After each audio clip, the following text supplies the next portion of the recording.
Voilà, on est de retour avec Yann dans Acropolir. Et Yann, bah écoute, je te laisse faire. Alors ce soir, un petit Acropolir parce qu'en plus il y a un meeting tout à l'heure à 20h, donc faut se laisser le temps de faire le pipi entre cette émission et le meeting. Alors, c'est important Ah, l'intract. c'est très très important. Alors, justement, rapport avec le meeting de tout à l'heure. Ouais, meeting de Marine Le Pen. Eh ben, La présidente. la présidente. Alors, ça fait un peu de médias, donc les gens connaissent, mais c'est pas inutile de rappeler. Alors, c'est quoi le principe de la présidente? Et si Marine Le Pen était élue le 7 mai 2017?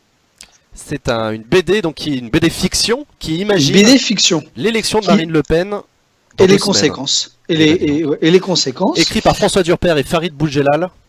Tout à fait. Tout à fait. Il y a 3 tomes qui sont sortis. J'ai que le premier parce que j'ai pas beaucoup de sous. Non, voilà. Donc là, c'est le premier tome. C'est, on va dire, les 6 premiers mois de son mandat. D'accord. Et c'est bien fait parce que toutes les conséquences se basent sur des morceaux du programme pris D'accord. dans le programme de Marine Le Pen. Donc les 2 auteurs de la BD cherchent à faire le plus d'exactitude possible. C'est pas de la fiction pour rigoler, c'est pas C'est de la fiction, mais qui essaye de partir en tout cas des textes du FN. Donc c'est pas, on n'imagine pas. On est dans du plausible, quoi. Voilà, dans une potentialité en tout cas dans les textes. C'est pas mal. Il y a une bonne analyse. On va dire ça essaye d'extrapoler qui, par exemple, chez les Républicains pourrait être dans un gouvernement. FN, parce que c'est vrai que le FN, ils n'ont pas beaucoup de cadres, donc on imagine qu'ils seraient assez vite obligés d'aller chercher des gens chez les Républicains, ou en tout cas dans des partis un peu proches comme ça, les Républicains ou le parti de Philippe de Villiers, ou Oui. de Dupont-Aignan maintenant, Ouais. Dupont-Aignan, parce qu'à l'époque, bon, l'un des petits problèmes du bouquin, mais c'est petit, c'est qu'il est sorti en 2015, novembre 2015. Donc il leur manque, on va dire, 1 an et demi de changement politique, quoi. L'émergence un petit peu de Dupont-Aignan chez les petits candidats, tu vois. Ouais. Il l'imagine pas, alors qu'aujourd'hui, sur un certain nombre de positionnements politiques, on pense qu'il pourrait facilement se rapprocher de Le Pen. Hein. Enfin, c'est mon analyse en Nicolas tout cas. Dupont-Aignan, c'est pas impossible, effectivement, sur le souverainisme, oui, ça se Sur le rapproche. souverainisme, voilà. Donc, c'est pas mal fait. C'est à la fois les institutions, enfin, on suit à la fois Marine Le Pen et il y a le côté fiction, c'est-à-dire on suit deux mecs d'une trentaine d'années de gauche et qui se rebellent contre ça. Voilà. Donc, il y a la petite histoire et la grande histoire. Alors, sans spoiler la BD, est-ce que tu peux nous raconter un petit peu comment ça se passe les premières semaines de Marine Le Pen à l'Élysée? La première semaine de Le Pen à l'Élysée, c'est elle va voir Merkel, elle lui met un gros coup de pression. D'accord. Elle quitte l'euro. Ah ouais? Parce que, normal. Ouais. Elle quitte l'euro. Et elle met en place un énorme système de renseignement sur ses opposants politiques. D'accord. D'ailleurs, ça c'est drôle d'une certaine manière, puisque les auteurs partent de la loi renseignement qu'a mis en place le gouvernement socialiste, qui est déjà assez large. Et qui imagine entre les mains de Marine Le Pen, qui donc peut mettre en place un réseau. Marine Le Pen, qu'il suffit de régler 2 boutons, et puis les informations qu'on à la base n'étaient pas censées être regardées, mais elles sont assez vite regardées quand il y a les outils pour. D'accord. Donc, voilà. Il y a les mouvements sociaux qui répliquent à Le Pen, bien sûr. Ouais, et elle réagit comment à ça? Parce que j'imagine qu'il y a 2-3 manifs qui se mettent en place. 2-3 manifs qui sont réglés assez sévèrement, parce qu'il faut ce qu'il faut. On va pas se laisser faire par ces gauchistes, non? Mais bon. Ouais. Voilà. Noir, les médias, il y a des morceaux il y a des cases où c'est les médias qui réagissent, en faisant venir des élus, enfin des anciens politiques qui pourraient agir, par exemple sur la politique internationale, ils imaginent une discussion Villepin-Védrine, Dominique de Villepin, Hubert Védrine qui est du PS, pour ceux qui, c'est un vieil élu, on le connaît plus trop, mais qui était spécialiste des relations internationales pour le PS. Ministre des Affaires étrangères, Hubert Védrine, si je dis pas. Ouais, ministre des Affaires étrangères. C'est un grand Védrine sous monsieur, Jospin. Ouais, sous Jospin, ouais. C'est un grand monsieur des relations internationales à gauche. Ouais. Mais bon, depuis 15 ans, on n'entend plus trop parler, quoi. Ouais, au premier plan du tout.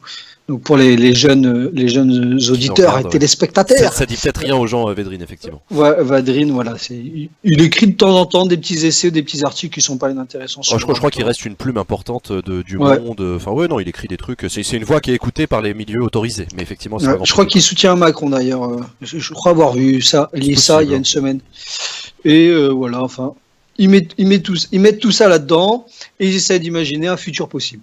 D'accord. Voilà.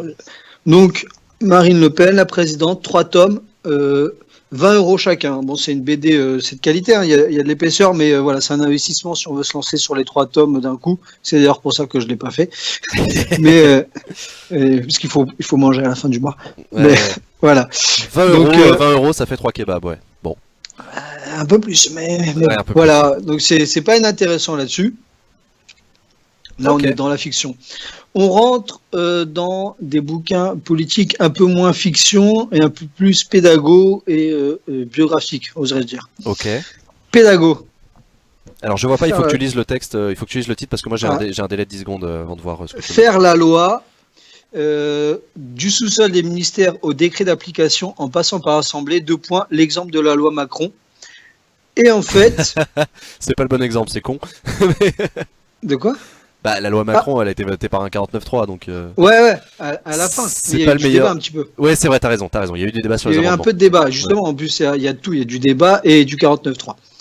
Et ça essaye, en fait, c'est Hélène Beck-Mézian, qui est une journaliste spécialiste des travaux de Mais l'Assemblée. oui, Hélène Beck-Mézian, c'est la correspondante du Monde. Ouais, qui suit tous les trucs de l'Assemblée, tous les QAG, Ouais, etc. ouais. Mais Qui est assez au je l'ai taquet. rencontrée d'ailleurs. Ah, d'accord, elle a écrit une BD, je savais pas. Bah voilà, avec Patrick Roger et Aurel. Alors Aurel, je pense que ça doit être le scénario. Hélène Beck-Mézian, Patrick Roger et Aurel. Je sais pas qui est Patrick Roger. Il y a pas. Non, bon. Ah, mais si, Patrick Roger, ça me dit quelque chose. C'est peut-être un journaliste. J'ai pas vérifié. C'est un journaliste aussi. Ouais, donc, ça suit le projet de loi travail de manière assez pédago. Alors, d'où ça part? Voilà, ça part du cabinet, de Macron. Ouais.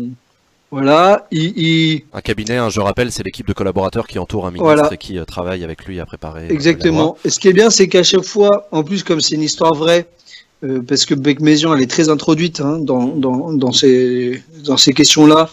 Il y a chacun des conseillers qui est présenté, son nom, qu'est-ce qu'il fait.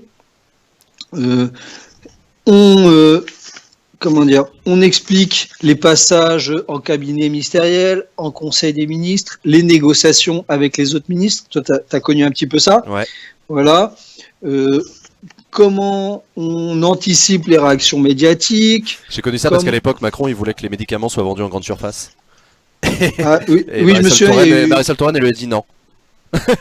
Voilà, et donc ça s'est arrêté là. Ok, bah voilà.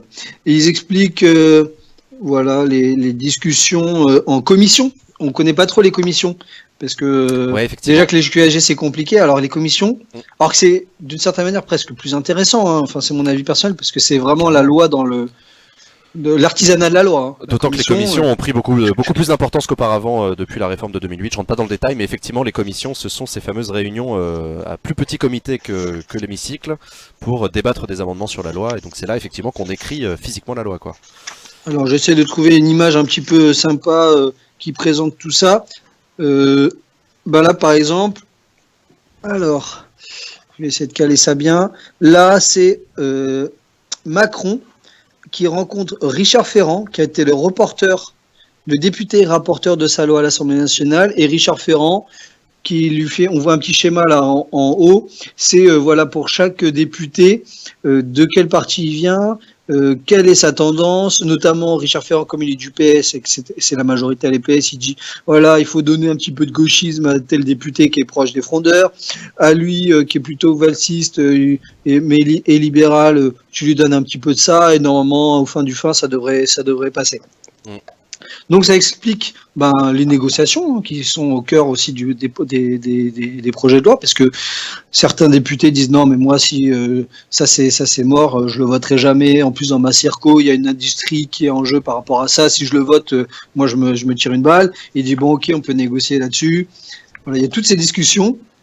Cool. Il y a ça m'a fait rire. Alors hop, je vais essayer de rapprocher bien pour que tu vois. Petit texto de Magali Alexandre. Petit texto de Magali Alexandre à Est-ce que tu Karine peux rappeler Berger. qui est Magali Alexandre? Magali Alexandre, à l'époque, était conseillère de Manuel Valls en charge des relations avec le Parlement. Donc c'est la conseillère du ministre qui est chargée de discuter avec les députés. Du Premier ministre. Du Premier ministre, pardon. Et quand vous savez l'importance du Premier ministre dans ses relations avec la majorité parlementaire, vous savez l'importance du poste de Magali Alexandre à l'époque. Magali Alexandre, donc, je précise, qui a été une de nos profs, à Yann et moi, voilà. qui nous a appris le métier de collaborateur d'élu. Exactement, qui est à l'origine du bouquin Manuel de survie à l'Assemblée nationale. Dont on avait déjà parlé. Dont on a déjà parlé. Et donc, voilà, ils reprennent un de ces textos qu'elle aurait envoyé à Valérie Rabault, de mémoire. Valérie Rabault, ouais, c'est ça. Rabault. En lui disant que la Fabrique socialiste est membre de cette tendance La Fabrique, en lui disant: bonjour Valérie, on me dit que tu comptes t'abstenir. Je ne peux pas le croire. Peux-tu me rassurer, STP? Merci par avance de ton retour. C'est important. Donc, on voit toutes ces négociations en sous-main, par SMS. Des petits textos comme ça. Bah, évidemment. Voilà. Donc, ça m'a fait rire de voir le nom de notre ancienne prof.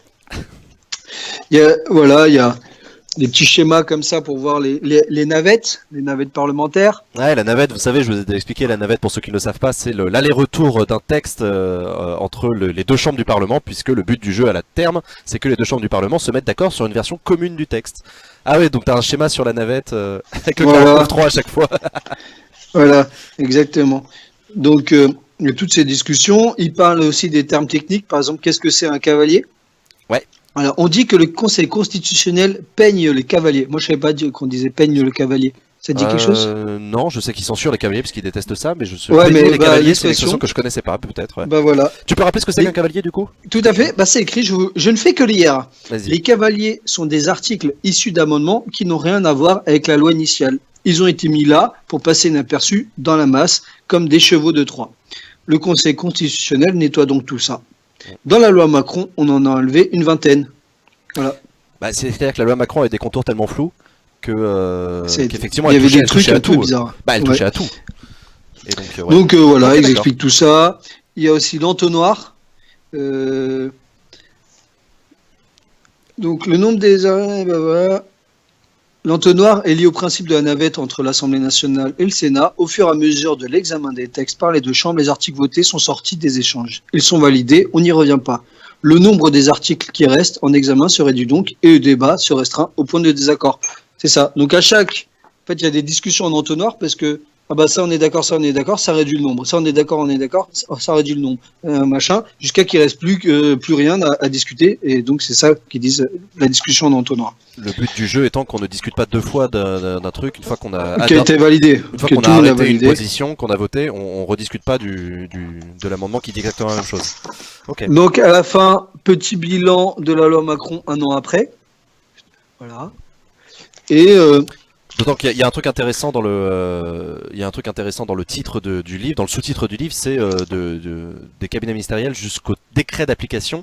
Ouais, où effectivement la loi Macron a fait l'objet d'une communication particulière d'Emmanuel Macron sur les décrets d'application qu'il s'est vanté d'avoir pris rapidement. Bah voilà, à la fin, c'est même un document réel qui a été pris dans le livre. En fait, c'est le SGG, secrétaire général du gouvernement, qui tient un tableau. Voilà, de chaque article, est-ce que le décret est sorti ou pas? Et ça, c'est le tableau réel qu'ils ont demandé aux mecs de leur fournir, voilà, de publiciser. Et comme ça, on voit un peu comment les mecs travaillent au gouvernement. Ouais, on avait le même chez Touraine, effectivement, il fallait pointer, vérifier que chaque disposition faisait l'objet de son décret. Et que, ouais. Donc voilà, et à la fin, il y a même un petit glossaire assez fourni. Ah, je crois qu'on t'a perdu, Yann, tu m'entends? Ah merde. Petit bug des internets. Le même que pour Macron et Mélenchon. C'est ballot ça. J'avais lu dans un journal que la loi Macron aurait pu passer 149 ans et que Valls avait voulu s'imposer. C'est confirmé dans cette BD. Non, c'est pas vrai ça, Kringan. Yann, est-ce que tu m'entends? Ouais, mais en fait l'image est hyper ralentie, j'ai l'impression. Ouais, l'image a été ralentie, on t'a perdu pendant quelques temps, mais normalement si j'entends bien ta voix, c'est que je vois bien ta vidéo. Tu me confirmes, Sylvain? C'est bon, on continue, on reprend, excuse-moi. Non, ben voilà, et ça finit par un glossaire avec quelques stats rapides, hein, vraiment. Décret d'application. Si 30 à 40% des lois votées sont dites d'application directe, la plupart contiennent des mesures trop abstraites ou trop générales et nécessitent des décrets. Voilà, il y a une dizaine de mots qui sont définis, question au gouvernement, projet de loi, décret d'application, article. Donc, pour les fans de l'Acropolis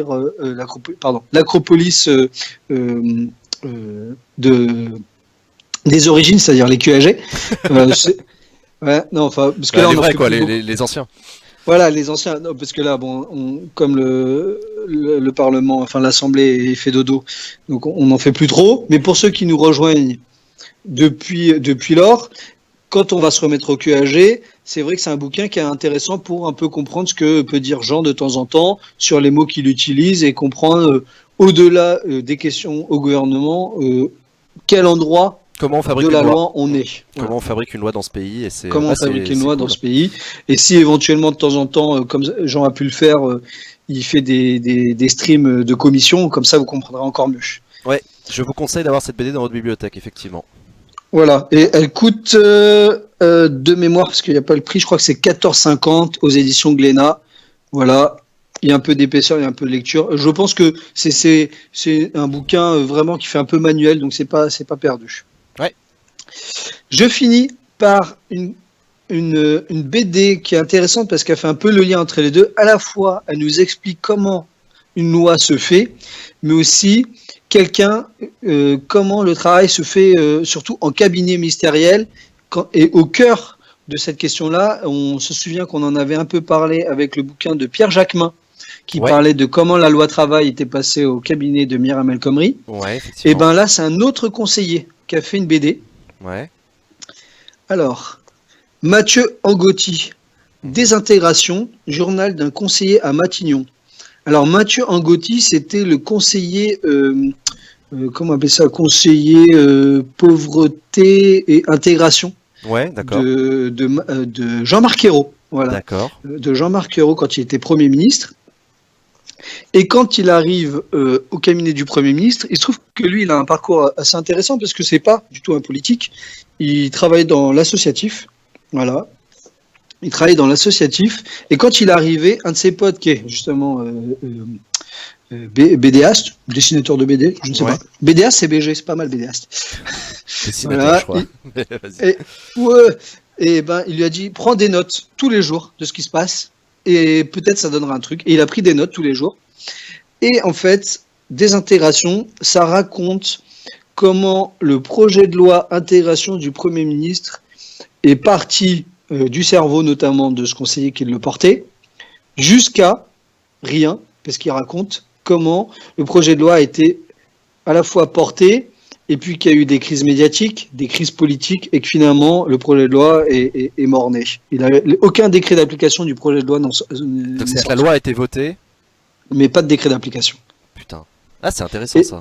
Et non seulement le projet de loi a été voté, mais il est complètement inverse de ce que lui et le cabinet et tous les conseillers, notamment des autres cabinets, parce que c'est ce qu'il explique, c'est que sur des projets de loi, il y a un mec qui porte ça, mais il y a aussi des correspondants dans chaque cabinet qui sont là pour des parties du projet de loi qui les retrouvent. Lui, par exemple, c'était une politique d'intégration, donc il y avait le travail, il y avait le logement, il y avait il y avait des référents dans chaque ministère, dans chaque cabinet ministériel, qui portaient un morceau de ce projet de loi. Et il raconte comment, petit à petit, un projet de loi est pensé, mais aussi potentiellement défait, et aujourd'hui complètement mort. C'est très intéressant. Contrairement peut-être à ce que c'est la discussion qu'on avait pu avoir avec Pierre, tu sais, sur Pierre Jacquemin. Ouais. C'est pas un mec qui est, on pourra dire, il a une dent contre personne. C'est pas, voilà. Tu sais, c'est pas un opposant. Oui, c'est la discussion qu'on avait avec Pierre Jacquemin, qui avait écrit un livre. Et toi, tu disais que ça te gênait parce que d'une certaine manière, tu trouvais qu'il prenait une revanche. Ouais, parce que je sais qu'il y avait une démarche particulière dans la démarche de Pierre Jacquemin, mais alors que là c'est aussi une démarche particulière, mais c'est assez différent effectivement. En fait, tu dis il a aucune dent contre Jean-Marc Ayrault. Non, justement, en plus le projet de loi est tombé d'une certaine manière parce que Jean-Marc Ayrault a été démissionné. Ah, c'est une des raisons, d'accord, ok. Et c'est une des raisons. Bon, c'était déjà commencé avant, mais la crise a fait que Jean-Marc Ayrault est tombé, et comme c'était lui qui portait ce projet de loi, ben voilà, les décrets d'application aussi sont pas sortis, puisque c'est un nouveau Premier ministre, c'est-à-dire Manuel Valls, qui était là. Très intéressant, voilà, pour voir comment politiquement dans un cabinet c'est porté, pour voir techniquement comment le travail ministériel se fait, parce que là, on n'est que dans le Parlement un petit peu. On est beaucoup dans le Parlement. Ouais. Et un petit peu dans le ministère. Alors que là, c'est vraiment le travail des petites, toi qui as connu des petites mains des ministères qui sont là. Il raconte aussi l'impact que ça joue dans sa vie, comment il parle du diaphragme. Vous savez, des caméras qui se referment. Lui, il dit, en ministère, le diaphragme se referme. On est de plus en plus, voilà, dans la tour d'ivoire. Hein, c'est ce dont beaucoup de conseillers ont parlé, du fait que les dorures et puis... c'est une vie à 24/24, 7 jours sur 7, t'es appelé à n'importe quelle heure. Il raconte tout ça. Lui qui n'est pas politique, qui sort de l'associatif, comment il est rentré là-dedans et comment il en est sorti, et quelques années après, comment son recul là-dessus. Donc c'est vraiment pas mal. Moi, de manière très personnelle, je trouve que là c'est une opinion uniquement personnel, hein, soyons clairs, hein, c'est une analyse politique que je vais faire. C'est ton émission, vas-y. Voilà, c'est révélateur du gâchis qu'a pu être par certains endroits le quinquennat de Hollande sur des beaux projets qui sont portés et qui ne sont pas arrivés à terme. Voilà. Donc, franchement, j'ai surkiffé ce bouquin. Le dessin est magnifique. Ouais, c'est de la... Je vais l'ouvrir un peu parce que je ne l'ai pas ouvert. Vas-y. Voilà, c'est de la belle ligne claire. Comme on fait pas, voilà. Il y a de la belle ligne claire. Il y a des vrais, voilà, il y a des jeux qui montrent un petit peu, voilà, le mec au milieu de tout ça. Hop, là, il y a un conseil des ministres un conseil, non, c'est pas un conseil des ministres, c'est un conseil ministériel. Enfin, voilà, une réunion où tous les mecs du cabinet. Ouais, c'est une réunion interministérielle, ouais. Voilà, enfin, c'est hyper bon. Alors, je ferai une critique. Ouais. Qui est justement en plus en lien avec celle-ci. Il se trouve que dans ça, chaque personnage est présenté avec son nom. Voilà, là il y a le conseiller machin. Ils ont tous des noms puisque c'est des gens réels, c'est tiré d'une histoire réelle. Enfin, voilà. Ah d'accord, c'est des vrais gens qui sont d'accord. Bah oui, là oui. Là, ils présentent les projets de loi, enfin faire la loi, ça suit la loi Macron. Donc il y a les conseillers, les députés, les ministres, et il y a à chaque fois le nom de la personne en dessous. Ouais. Pour qu'au-delà de l'image, on sache qui c'est, potentiellement. Parce qu'en plus, c'est des petites mains qu'on ne connaît pas. Voilà. Si tu n'avais pas fait Acropolis, les gens ne te connaîtraient pas. Ils ne sauraient pas que tu avais été dans un ministère. Tu croises les gens, ils ne savent pas, ils savent pas quitter. Le problème là-dedans, c'est qu'ils font référence à des gens réels, mais ils ne mettent jamais leur nom. Sauf quand le personnage parle avec, et c'est leur prénom en général. Et donc, on ne sait pas trop qui ils sont. D'accord. Je trouve que c'est un petit peu perturbant de temps en temps parce qu'on comprend pas si lui il est directeur de cabinet ou il est conseiller machin ou il est conseiller bidule. Parfois c'est dit dans la discussion, mais c'est pas obligatoirement tout le temps. Moi c'est mon côté un petit peu j'aime bien connaître la machine, les noms et les prénoms de tous les personnages, tu vois. Ils sont pas toujours mis. Ouais. Non mais je vois ce que tu veux dire. Parce que notamment c'est pour pour un mec un peu obsessionnel comme moi par exemple, c'est des gens que je pourrais aller checker sur internet, voir leur parcours. Oui, je comprends. Potentiellement avant qu'ils arrivent là et maintenant, qu'est-ce qu'ils font? Enfin, voilà. D'accord. Si vous avez des questions à poser à Yann, c'est le moment de les taper dans le chat. Surtout n'hésitez pas, on est là pour discuter avec vous sur ces 3 BD que nous a présenté Yann aujourd'hui. Donc je rappelle, des intégrations, donc la dernière que tu nous as présentée sur le projet de loi intégration vue de l'intérieur du cabinet de Jean-Marc Ayrault. Comment s'appelle celle d'Hélène? Faire la loi. Faire la loi. Du sous-sol des ministères au décret d'application en passant par l'Assemblée, l'exemple de la loi Macron. Ok, et la troisième? La troisième, fiction, la présidente. Et si Marine Le Pen était élue dans 3 semaines, qu'est-ce qu'on fait? Comment ça se passe? Comment ça se passe? Voilà. Ok. Bon, alors, il faut des autorisations pour utiliser les noms réels dans des BD comme ça, non? Pas nécessairement, non, ça peut faire partie de ton droit à l'information. C'est... Voilà. Puis, en plus, de toute façon, les noms sont rendus publics. Par exemple, il y a la revue... CAB, comment ça s'appelle? La revue du CAB, je crois même, ça s'appelle comme ça. Ouais. Où toutes les semaines, ou toutes les semaines, pour ceux qui connaissent pas, la revue du CAB, je crois que ça s'appelle comme ça. Non, je c'est sais pas la plus. revue du CAB, non, c'est autre chose, c'est Pouvoir Public. C'est ça, je il y a crois. CAB dans le nom, mais enfin toutes les semaines dans cette revue, eh ben il y a les gens qui arrivent dans les cabinets ministériels ou qui en partent. Il y a Ouais. une revue toutes les semaines qui est faite, oui, et oui. donc c'est public. Pour Dans ceux- la Gazette des communes, ils en parlent aussi sur les Ouais. collectivités. En tout Mais cas, pour dans les le CAB, conseillers par qui exemple, sont c'est nommés par décret au journal officiel. voilà, et ce qui est le cas enfin, à part les officieux, mais enfin les officieux c'est compliqué, mais tous les officiels, ceux qui sont payés par l'État dans les cabinets, il y a un décret, donc c'est public. Ok. Donc ce sont des personnages publics. Hein. Je suppose que toi ton nom a été dans un décret quelque part. Non, moi non. Non, Ah moi, bon j'étais chargé de mission. Non, j'étais extra. Moi, j'ai pas été nommé au journal officiel. Parce que t'étais pas officiellement au cabinet. Non, j'étais Ok. chargé de mission. J'étais chargé de mission et j'étais pas conseiller, j'étais chargé de mission. Ok. Par contre, il y a eu mon nom dans un décret sur les commissaires du gouvernement à l'Assemblée nationale, mais ça c'est juste parce que j'ai été autorisé à rentrer dans l'Assemblée nationale. Il y a une question qui est posée sur le bouquin des intégrations. Est-ce qu'il traite bien du fameux rapport sur l'intégration qui avait fait scandale? Exactement. C'était ça? Il parle justement de comment le rapport sort, fait scandale et fait que c'est les premiers reculades sur ce que lui il portait comme projet. Il a dit ça on est obligé, ça on est obligé de lâcher parce que médiatiquement machin bidule. Il explique tout ça. D'accord. Les désillusions post-élection. Ok. Voilà. Il y a Gringan qui demande, dans Désintégration, tu donnais ton analyse perso en disant que ça faisait entrevoir les raisons pour lesquelles le quinquennat de Hollande avait été parfois un gâchis. Les raisons, sans spoiler, auxquelles tu faisais allusion, c'est le poids de la bureaucratie française? L'impact des hauts fonctionnaires? Il y a ça qui joue dans le bouquin, ils en parlent, mais là c'est plus le poids médiatique et politique. Voilà. Notamment, il fait une analyse sur il présente au fil du texte les différences d'appréciation idéologique. Hein, la politique, c'est de l'idéologie, il faut le rappeler.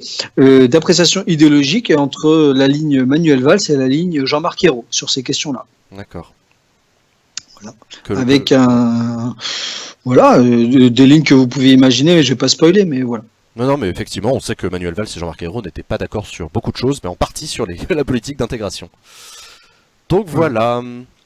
Est-ce que Terra Nova a un rôle dans la BD? Ah tiens, c'est intéressant. Ouais. Terra Nova, le think tank. Ouais, je reconnais. Bah, non, je le dis pas pour toi, je le dis pour les gens qui savent pas. Ouais, Terra Nova, un think tank proche du PS et qui est sur une ligne plutôt rocardienne. C'est beaucoup de rocardiens qui ont créé Terra Nova.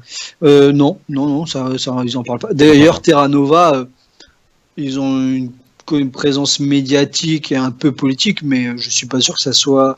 Je pense qu'on lui donne beaucoup d'importance par rapport à son poids sur le PS, enfin sur les projets de loi portés à l'Assemblée. Je sais pas, t'as une impression différente? En fait, non, j'ai une impression chronologique. C'est-à-dire, je pense que Terra Nova a eu effectivement énormément d'importance au PS en 2007. En 2007, c'est possible. Ouais. Terra Nova, Désir d'avenir, il y avait quand même un délire, il était plus présent. Et il faut reconnaître aussi que la mort du député qui avait créé Terra Nova, là, comment il s'appelle? Olivier Ferrand. Olivier Ferrand, en 2012, a peut-être un peu limité la place de Terra Nova dans le PS. Honnêtement, j'en sais rien. C'est une discussion qu'on pourrait avoir une autre fois, je pense, sur un autre sujet, mais t'as raison.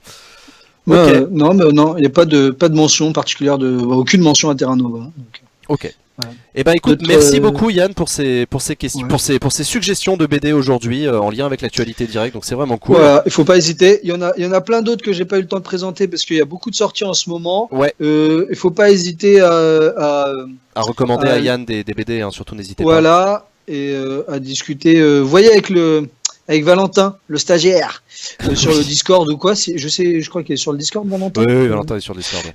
Parce que c'est lui notamment qui m'a fait repérer celle-ci que je connaissais pas. Ouais. Donc il a quelques questions, enfin quelques références, pardon, sur le sujet, et on les mettra sous le YouTube, hein, comme as usual. As usual. Voilà. Merci beaucoup Yann. Je te souhaite une bonne reprise à partir de demain. Bonne élection présidentielle à toi pour les 2 semaines qui viennent.